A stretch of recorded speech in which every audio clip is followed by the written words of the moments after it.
ஈரானின் அணுசக்தி மையங்கள் மீது இன்று அதிகாலை அமெரிக்கா நேரடியான தாக்குதலை நடத்தியிருக்கிறது. இதற்கு B-2 வகை விமானங்களை அமெரிக்கா பயன்படுத்தியுள்ளது.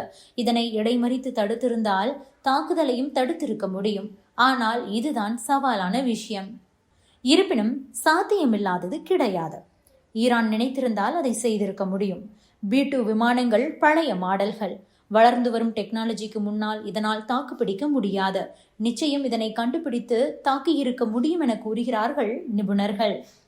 அதாவது அந்த விமானத்தின் சிறப்பு ஸ்டெல்த் தொழில்நுட்பம்தான் முக்கிய காரணம். ரேடாரில் சிக்காமல் செல்வதைத்தான் இப்படி சொல்வார்கள்.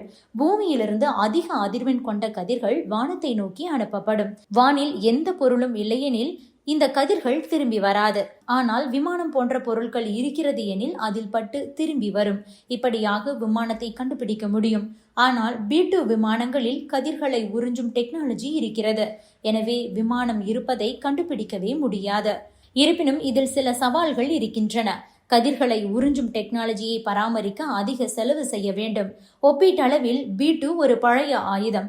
குறைந்த அதிர்வெண் கொண்ட ரேடார் மற்றும் அகச்சிவப்பு கண்காணிப்பு போன்ற வளர்ந்து வரும் டெக்னாலஜியை வைத்து இதை கண்டுபிடித்துவிட முடியும். தரையிறங்கும் போது அல்லது புறப்படும் போது விமானம் அதிக உயரத்தில் இருந்து குறைந்த உயரத்திற்கு வருகிறது. இந்த நேரத்தில் அது ரேடாரில் ஓரளவுக்கு புலப்படக்கூடியதாக இருக்கலாம்.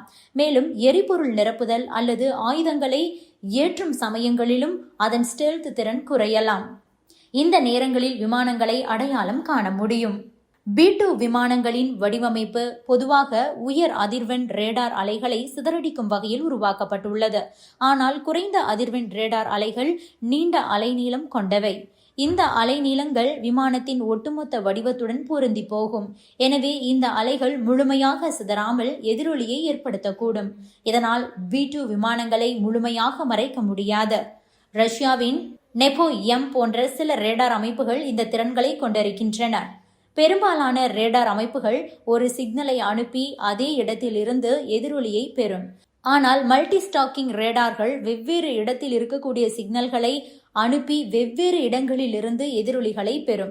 இது விமானத்தை பல கோணங்களிலும் இருந்து பார்க்க உதவுகிறது. எனவே B-2 விமானங்கள் ஒரு குறிப்பிட்ட கோணத்தில் இருந்து மறைந்து இருந்தாலும் மற்ற கோணத்திலிருந்து ரேடாரில் பிடிபட வாய்ப்புள்ளது. இதையெல்லாம் வைத்து B-2 விமானங்களை எளிதாக அடையாளம் கண்டுபிடித்திருக்க முடியும். ஈரானிடம் இந்த டெக்னாலஜி இல்லாமல் இருக்கலாம். ஆனால் ரஷ்யாவின் உதவியுடன் விரைவில் இதை ஈரான் பெற வாய்ப்பிருக்கிறது. இஸ்ரேல் ஈரான் மோதல் ஒரு வாரத்திற்கு மேலாக தொடர்ந்து வந்த நிலையில் திடீரென அமெரிக்கா ஈரானின் அணுசக்தி நிலையங்கள் மீது தாக்குதல் நடத்தியது. இது மோதலை அடுத்த கட்டத்திற்கு எடுத்து சென்றிருக்கிறது. இதற்கு பதிலடி தர இஸ்ரேல் மீது ஈரான் ஏவுகணை தாக்குதல்களை நடத்தும் சூழலில் இதனால் இஸ்ரேலில் உள்ள பாதுகாப்பு சைரன்கள் தொடர்ச்சியாக அலறி வருகிறது. இது தொடர்பாக இஸ்ரேல் ராணுவம் பொதுமக்கள் ஹோம் ஃப்ரண்ட் கட்டளையின் அறிவுறுத்தல்களை பின்பற்ற வேண்டும் என கேட்டுக்கொண்டிருக்கிறது. இந்த நேரத்தில் அச்சுறுத்தலிலிருந்து பாதுகாப்பாக இருங்கள், பதுங்கு குழிகளை பயன்படுத்துங்கள். அதே நேரம் ஏவுகணைகளை இடைமறித்து தாக்குவதற்கு விமானப்படை செயல்பட்டு வருகிறது என தெரிவிக்கப்பட்டுள்ளது. Subscribe to One India and never miss an update.